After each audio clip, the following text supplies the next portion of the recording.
Who can stop Lewis Hamilton now from taking his fourth world championship, especially given the form he's in at the moment? Two absolutely outstanding laps in Sepang and Suzuka put him on pole position and in charge. Hearing Lewis at the Skypad describing his pole lap was very revealing. Not just in the detail of what he was doing on any particular curb, apex, or steering wheel dial setting change, but a great reminder of how he is applying experience, knowledge, support and speed to treat every piece of track as a new opportunity. He's knitting it all together, in and out of the car, making his life easier on race day when the prizes are handed out. Mercedes driver Lewis Hamilton joined Davide Valsacchi of Sky Sports Italy to discuss his 71st career pole lap at Suzuka. Mercedes driver Lewis Hamilton joined Davide Valsacchi of Sky Sports Italy to discuss his 71st career pole lap at Suzuka. Meanwhile, it seems the pressure of delivering such impressive performances in the season to date is taking its toll on Ferrari and its drivers. It's as if they have had the dial turned up to 11 all season and the pressure cooker is at bursting point, especially when limited to 4 internal combustion engines and the hugely complex mechanical jewelry which feeds them fuel, air and sparks before grid penalties loom. Kimi Räikkönen had a trip into the wall, just as Valtteri Bottas did with his Mercedes. This left the intriguing front row of the two championship contenders closely pursued by the resurgent Red Bull duo who finally sensed chances to win races on outright speed. When I see a car on the grid with its engine cover off with some kind of drama and apparent panic, my default thought is they'll fix it in time.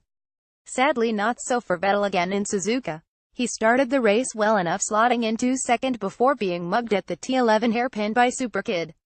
But by the pit straight at the end of the first lap it was clear his prancing horse was lame.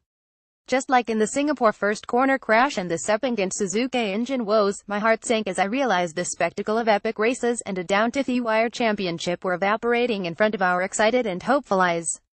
Fleet Street Ferrari have imploded. Watch Insider. In awkward drivers' briefing, Hamilton fights off age gap to beat Verstappen. Max Verstappen kept Hamilton honest all race long after outmuscling his teammate Daniel Ricciardo down to and through turn 1 before usurping Vettel. He's turned around his dismally unlucky season and is on fire. The two Red Bull boys remain the strongest combo on the grid and no doubt the team will be working super hard to keep them both for 2019 and beyond. We were cruelly and sadly denied the great Schumacher v Senna era. I really hope Hamilton stays around for a good few seasons because LHVMV will be epic in more equal machinery. Max's calm maturity continues to amaze me. Whenever I interview him, his honest, down-to-earth and immediate responses almost make you sense that he's reading your mind before you even ask. His quick-fire style usually consists of minimal words too, so you need to be ready with the next question. Step inside a lively and often awkward driver's briefing from the Japanese GP as Lewis Hamilton, Sebastian Vettel and Romain Grosjean bicker. Step inside a lively and often awkward driver's briefing from the Japanese GP as Lewis Hamilton, Sebastian Vettel and Romain Grosjean bicker. Another star in the making is Esteban Ocon. His battles with teammate Sergio Perez are one of the carbon-crunching highlights of the season. Force India are doing their usual sensational job of making every dollar push the car a little further up the track. Ocon's finishing and point-scoring record is sensational. His last non-finish stretches way back into his single-seater junior racing at Macau in 2014, and so it's not just a lucky F1 roll. Sergio Perez is very much able to match him, which only underlines that his drive at McLaren came just too early. We need a cost control mechanism urgently so that the likes of Force India can generate a real FA Cup-style upset from time to time. In Austin we will be down to one British driver on the grid with the uncomfortable and clumsy exit from Renault for Jolyon Palmer. As a former British F1 driver, that saddens me, especially when I recall fighting Mansell, Coulthard, Warwick, Blundell, Palmer, Herbert, Hill, Irvine, Donnelly, Dumfries and others over 10 seasons. Thankfully we have some great young Brits around in Ollie Rowland, George Russell, Lando Norris, Dan Ticktum and co, but there doesn't appear to be any seats available next year unless Paul Di Resta can secure the Williams. From Moss and Hawthorne, through Clark, Hill, Stewart, Hunt and Mansell, to Button and Hamilton and many other British heroes, we've usually had this well covered in F1, along with making the majority of the cars and engines. Nico Rosberg joined us on Sky F1 in Suzuka and did a great job. The legendary Mr. Murray Walker said to me before our first commentary together in 1997, "Just remember one thing, Martin, we are here to inform and entertain."